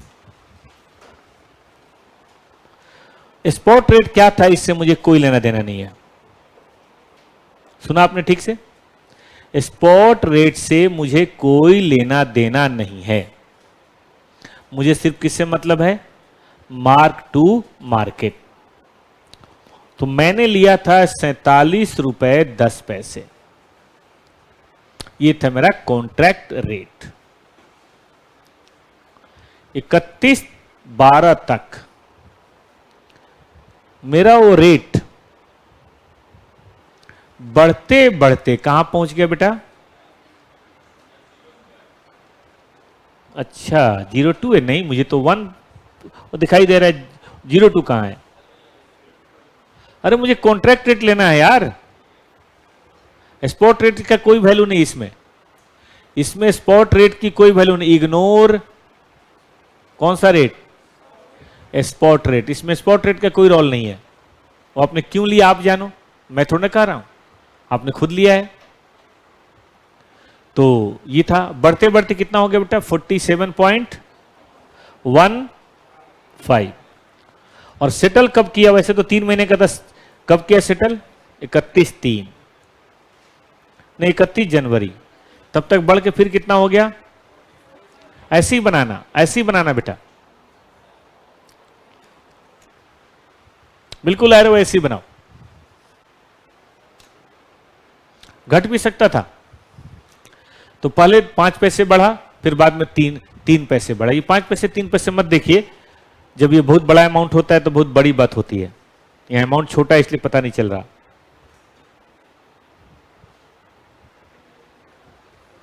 नहीं हुआ? तो देखिए बेटा, हम कैसे इसकी अकाउंटिंग आपको सिखाते हैं। इतना तो आपको दिख रहा है 3 पैसे का प्रॉफिट है, सॉरी 5 पैसे का प्रॉफिट है, और यहां भी दिख रहा होगा आपको 3 पैसे का प्रॉफिट है। बट कैसे करके करते हैं मैं आपको जनरली बताता हूं। इसमें तो केवल प्रॉफिट लॉस पूछा है, पहले ये क्वेश्चन करा देता हूं। Profit to be recognised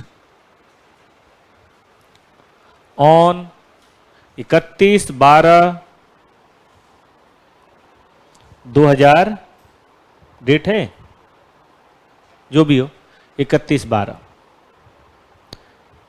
dollar कितने हैं?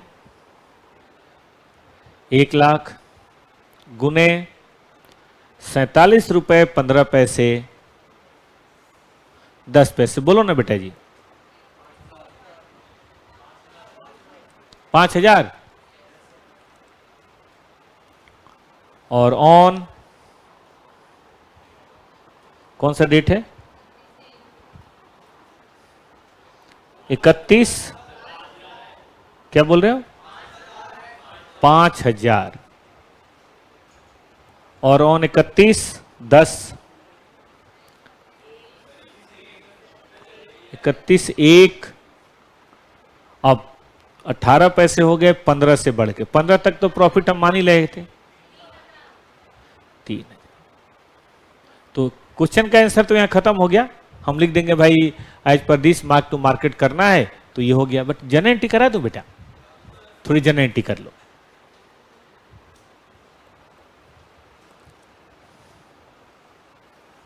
आपके लेवल पे कभी जनरल एंट्री नहीं आया, लेकिन कर लो, ठीक है ना। एज कोई तेजी से तो नहीं हो रहा है ना? ठीक है, आप लोग कंट्रोल में है, ऐसा तो नहीं कि फटाफट हो रहा है, क्योंकि अपने पास समय है इसलिए मैं ऐसे कर रहा हूं। अब एज 16 बड़े आराम से 1-2 दिन में वो भी हो जाएगा, किताब खत्म, फिर अगली किताब शुरू हो जाएगी।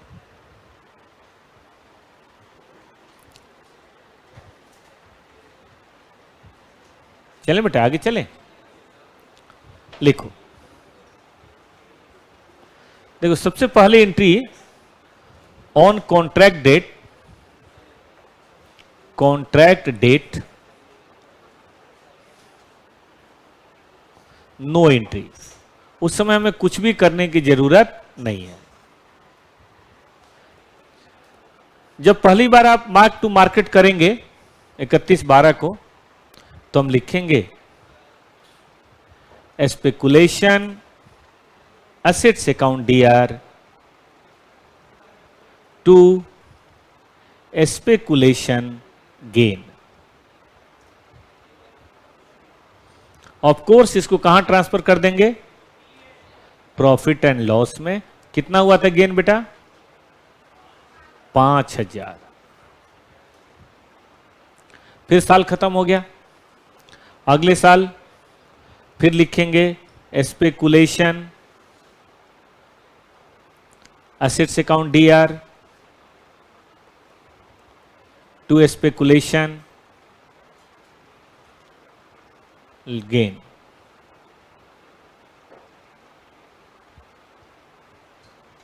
कितने हजार बेटा?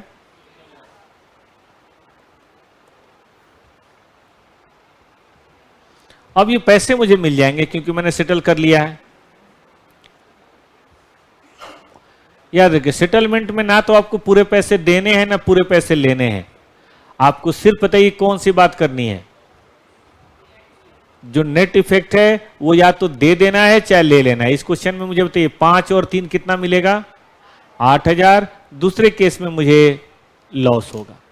लेकिन ऐसे स्पेकुलेशन अलाउ नहीं है, डिपॉजिट करा कर रखना पड़ता है। भले पैसे मत दो, जैसे मान लो इंट्राडे ट्रेडिंग है तो इंट्राडे ट्रेडिंग में एंजल वन आपके अकाउंट से उतने पैसे काट के अपने पास रख लेता है, आप उसे निकाल नहीं सकते। शाम में जब स्क्वायर हो जाएगा फिर निकाल सकते हैं। हो गया?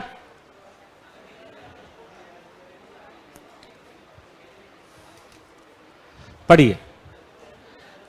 एक कंपनी है जिसने मशीन खरीदा, पेबल आफ्टर 4 मंथ्स, कॉन्ट्रैक्ट कर ले भगवान। तो वही क्वेश्चन है यार, करोगे या हो गया?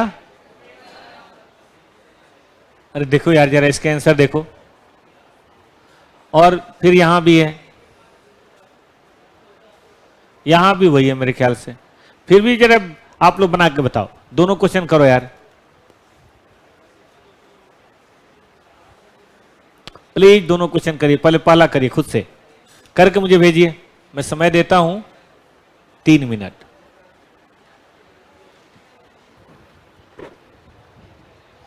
भाई 4 महीने हैं,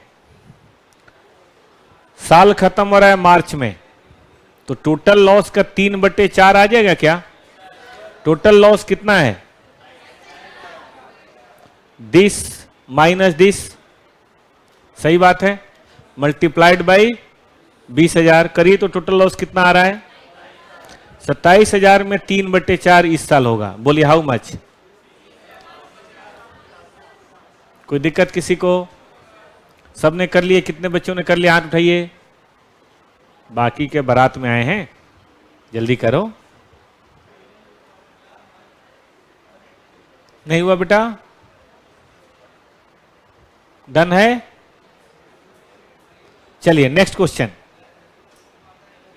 कहता है कि भाई कोई ट्रेड पेबल है रिकॉर्डेड एट प्रिवेलिंग रेट, इस रेट पे बैलेंस शीट डेट को रेट हो गया ये, और पेमेंट यहां किया।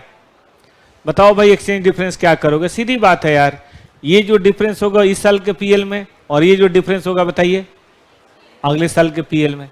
हमने पढ़ा है इनिशियल रेट, फिर बाद में बैलेंस शीट में क्लोजिंग रेट, और फिर बाद में पेमेंट। करिए तो 3 मिनट का टाइम है, डू इट, आप कर सकते हैं।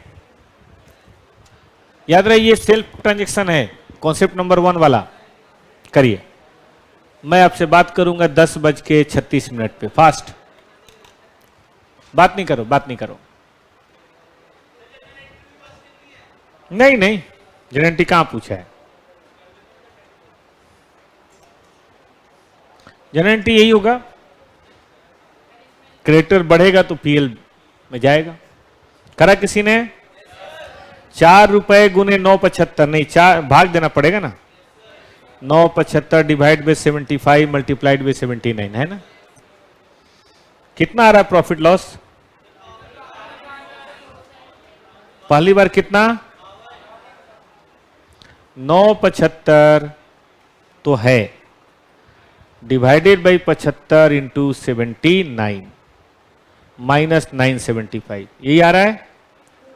और फिर वहां से घट के इतना हो गया। अब की बार बताइए क्या है? अगले साल बताइए प्रॉफिट की लॉस? लॉस बेटा, क्रेडिटर घटेगा तो प्रॉफिट हुआ, क्या कर रहे हो? क्रेडिटर के घटने से लॉस नहीं होता, क्रेडिटर के घटने से क्या होता है? प्रॉफिट। चलो कुछ ऑब्जेक्टिव करते हैं, वो भी तो जरूरी है।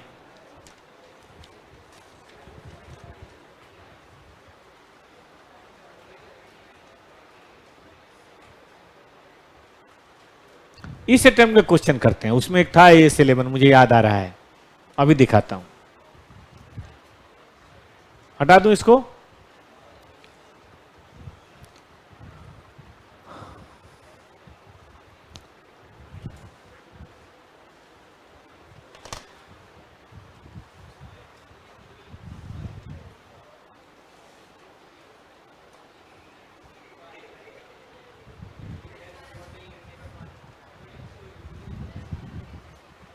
हाँ बेटा, क्या? जो बैलेंस शीट डेट है वो देखो बेटा, एक लाइन में समझाता हूं। यहां से ये बैलेंस शीट डेट है और यहां से फिर पेमेंट डेट है, यहां परचेज डेट है। ये वाला प्रॉफिट लॉस इस साल के पीएल में, ये वाला प्रॉफिट लॉस इस साल के पीएल में। इतनी सी बात है, ठीक है। मैं इस अटेम्प्ट का बेटा क्वेश्चन कराना चाहता हूं, मुझे भी अच्छा लगेगा। मैं दिखाता हूं, खुल जा सिम सिम। ब्रांच तो कर लिया था शायद हम लोगों ने। क्या ब्रांच बेटा इस अटेम्प्ट का क्वेश्चन कर लिया था हम लोगों ने?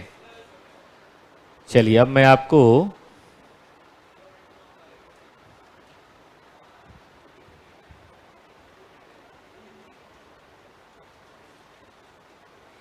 एडवांस अकाउंट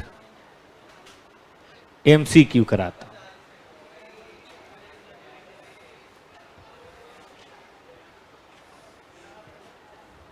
पहले मैं क्वेश्चन देख लूं कहां है। देखता हूं बेटा, अभी देखता हूं।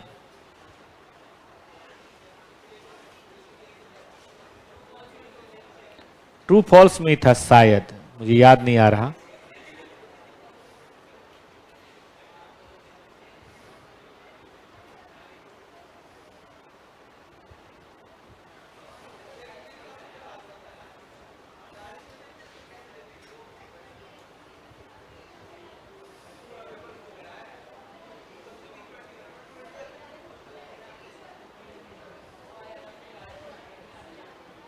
था कि नहीं बेटा, मुझे याद नहीं आ रहा कहां था।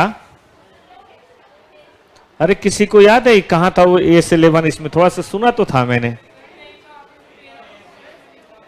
नहीं था आपकी बार। चलो छोड़ो, नहीं था तो देखना, अगर होगा तो करेंगे। अच्छा ये करो, चलो जल्दी बताओ बेटा, इधर बताओ। नॉन इंटीग्रल ऑपरेशन में एसेट लायबिलिटी कौन सी रेट पे? नॉन इंटीग्रल में एसेट लायबिलिटी कौन सी रेट पे? बोल ही नहीं रहा है कोई। क्लोजिंग रेट पे। Debit credit of foreign currency monetary item translation difference account क्या साबित करता है, कहां आना चाहिए? मतलब ये जो आया है डिफरेंस प्रॉफिट लॉस जो भी, कहां होना चाहिए? देखो मिसलेनियस एक्सपेंडिचर नाम की अब कोई चीज नहीं है, ये करंट एसेट करंट लायबिलिटी है नहीं। बताइए कहां आना चाहिए? ये तो प्रॉफिट लॉस है, ठीक है ना। तो जो भी है वो रिजर्व में सरप्लस के अंदर ही हेडिंग में आएगा। इसका आंसर देखो तो क्या है, 2 नंबर का। कहीं मैं गलत तो नहीं हूं? वही है। ये बता बेटा, बात नहीं बेटा, कृष्णा कंट्रोल, इधर इधर। Integral foreign operation cost depreciation tangible asset is translated at, मतलब कोई ऐसा एसेट है जो कॉस्ट पे हो रहा है, ठीक है। उसकी कॉस्ट और डिप्शन कौन सी वैल्यू पे होती है? इंटीग्रल में। नॉन मॉनेटरी आइटम इंटीग्रल में कहां होता है? कौन सा रेट? डेट ऑफ एक्विजिशन है कहीं इसमें? कौन सा वाला? Exchange on the date of purchase.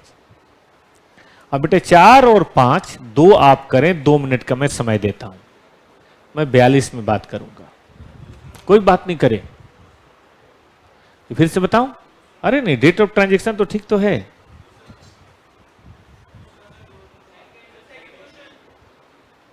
Reserve में सरप्लस। 4 और 5 खुद करें बेटे। देखो ऑब्जेक्टिव ना खुद करने से चैप्टर रिवाइज हो जाता है। टिक करिए, टिक जरूर कीजिएगा, नहीं तो बाद में आप कहेंगे हाँ मैं भी यही सोच रहा था। सिर्फ 4 और 5 थोड़ी प्रैक्टिस कर लेते हैं, 10-15 क्वेश्चन। अब नया ये कल ही शुरू करेंगे। कोई बोल नहीं रहा, अब करूं? टाइम हो गया। देखो बेटा, which can be classified a non foreign operation? Extension of HO, subsidiary, ये तो नहीं होगा, इंडिपेंडेंट है। इंडिपेंडेंट इन ऑपरेशन डिसीजन, नहीं। बताइए कौन सा? इलिमिनेशन भी अच्छा तरीका होता है ऑब्जेक्टिव का, फाउंडेशन में सर लोगों ने बताया होगा। Item should be converted to closing rate for the purpose of financial, कौन सा क्लोजिंग रेट पे होना चाहिए? पीपी तो इंटीग्रल में नहीं होता क्लोजिंग रेट पे। अगर इंटीग्रल है तो ये लिखना चाहिए था इंटीग्रल है नॉन इंटीग्रल। नॉन इंटीग्रल सब क्लोजिंग रेट पे होता है, ये भी नहीं होता। बोले कौन सा? और अगर नॉन इंटीग्रल होता तब ऑल। हम मान लेते हैं इंटीग्रल। चलिए 6 और 7 फिर 2 मिनट।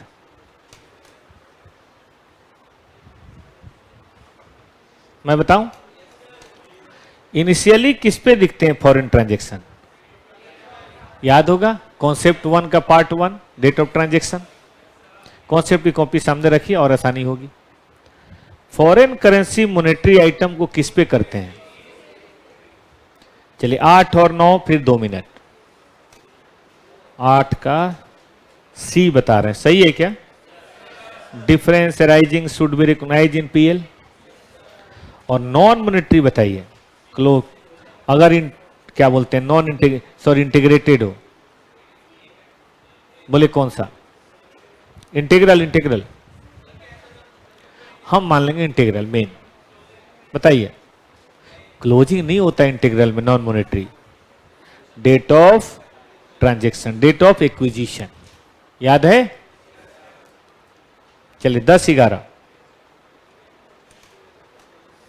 खुद से करिए और बाकी भी घर पे किया करिए आप लोग। 39 है, आधे मैं करा देता हूं, आधे आप कर लेंगे, ठीक है? मैं कराऊं। Foreign currency transaction in nature of forward exchange contract should be. ये थोड़ा क्वेश्चन गड़बड़ हो गया है, बोलना चाहिए स्पेकुलेशन है या सेटलमेंट है, क्योंकि स्पेकुलेशन के हिसाब से आ रहा है ये। तो स्पेकुलेशन में कहता है कि भाई मार्क टू मार्केट करना है ना? तो मार्क टू मार्केट का रूल ये होता है कि फेयर वैल्यू पे उसको लाना है हर बार। और ये वाला तो गलत है, मार्क टू मार्केट में तो इग्नोर नहीं कर सकते। इसका आंसर देखो तो क्या है, कौन सा है? ये कौन सी चीज खुल गई? डी है स्पेकुलेशन। क्योंकि अगर वो होगा ना क्या बोलते हैं मैनेजमेंट, तो मैनेजमेंट वाले में तो प्रॉफिट लॉस को करते हैं, उसको तो दिखाते नहीं है। और 11 number exchange difference arising from translation of foreign operation recognise profit loss immediately.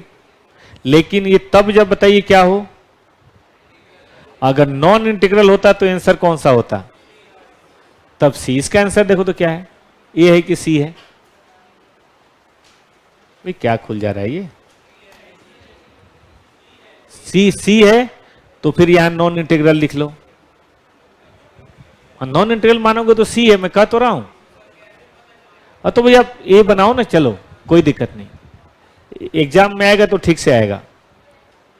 चलिए 12 और 13 करिए खुद से।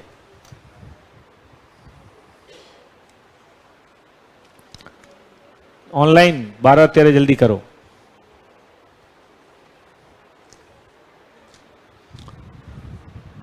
मेट्रो में बैठ गए, अगर जगह मिल गई तो करते रहो, नई जगह मिली, पीठ पे बैग है, सामने किताब रखो, एक हाथ से मेट्रो पकड़ के रखो, पढ़ते चलो।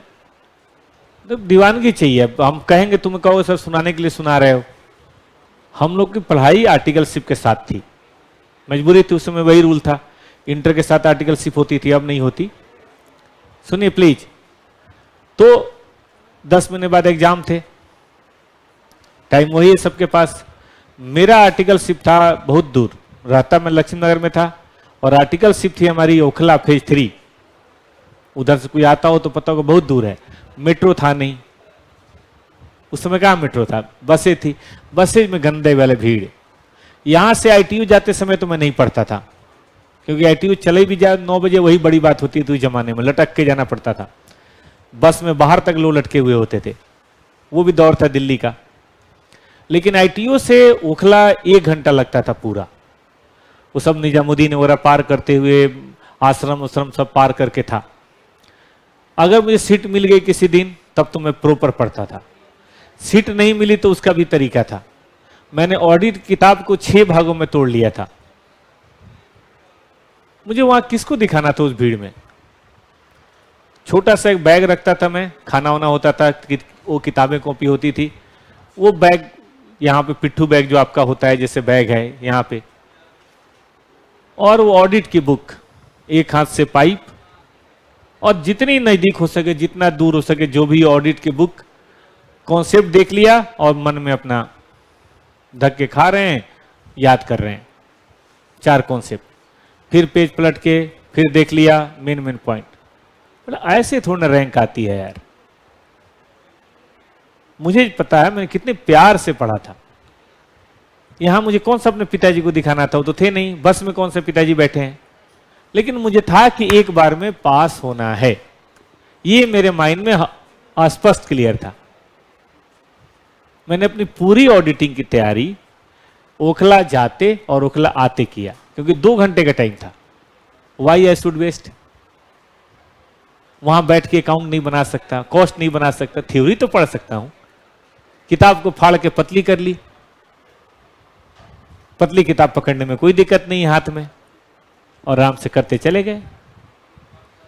एक पूरी किताब मैंने 6 महीने में मेट्रो के 2-2 घंटे में कंप्लीट कर लिया। ऑडिट 5 ही पेपर पढ़ना था ना, अकाउंट कॉस्ट टैक्स में घर पे पढ़ता था जम के। जब टाइम मिला तो फिर लॉ वगैरह भी, ITSM भी खत्म कर लिया। ऐसे ही कोई ना टीचर से सुन के अगर आपके मन में अगर ख्याल आता है ना तो बेकार है।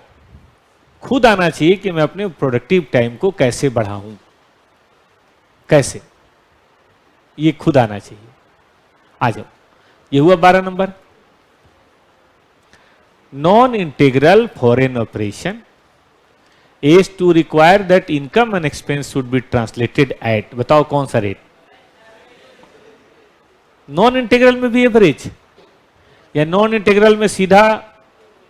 अच्छा, इनकम एक्सपेंस है ना, सॉरी मुझे लगा asset liability. Date of transaction, date of transaction ना हो तब बताइए, तब एवरेज। रूल तो डेट ऑफ ट्रांजेक्शन का ही है भाई। चलिए 13 नंबर, $1,00,000 ₹70, 72 हो गया, ₹2 का चेंज है, ₹2 गुने 1,00,000 कितना हुआ बेटा? 2 लाख, और 2 लाख क्या है? गेन है। ये दो आंसर सही है।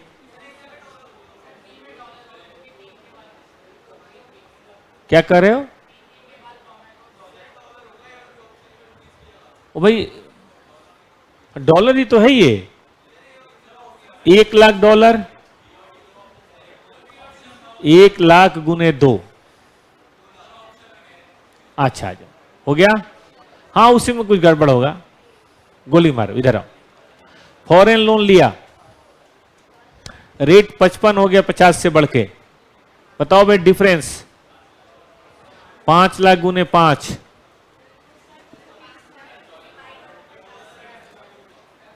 5 लाख गुने 5 है ना, ये रुपीज में है। अच्छा 5 लाख डिवाइडेड बाई 50 कितने डॉलर हो रहे हैं भाई? गुने ₹5। तो 50,000 लॉस है कि गेन है? लॉस है। कौन सा सही है? ए। चलो जी 15-16 बताओ। ना हुआ भैया? नहीं हुआ ये? मैं बताऊं? ये रिक्लासिफिकेशन करोगे इंटीग्रल से नॉन इंटीग्रल में, ये तो मैंने पढ़ाया ही नहीं। रिक्लासिफिकेशन का टॉपिक तो मैंने पढ़ाया नहीं, रह गया। तो चलो इसको मैं कल पढ़ाऊंगा, ठीक है, क्योंकि इसमें थोड़ा समय लगता है। ये क्वेश्चन आने दो, इसी बहाने पता चल गया कि कोई चीज छूट रही है। ये पढ़ो। Effect on income statement if the company does not record exchange difference in foreign currency borrowing.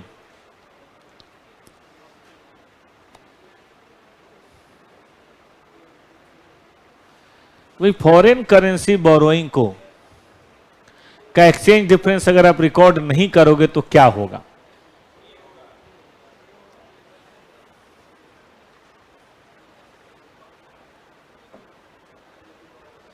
अभी तो डिपेंड करता है कि क्या हुआ है। हम मान के चल रहे हैं कि बढ़ा है, लॉस है, वो हम नहीं लिख रहे हैं, तो फिर आंसर फर्स्ट सही है। लेकिन अगर घटा है तो गेन है, तो बताइए आंसर कौन सा सही है? बी सही है। देखो तो इसका आंसर कौन है 16 का, ये एज्यूम कर रहे हैं, एज्यूमिंग इंक्रीज। चलिए बाकी आप कर लेंगे बेटा। तो आज के लिए इतना ही है।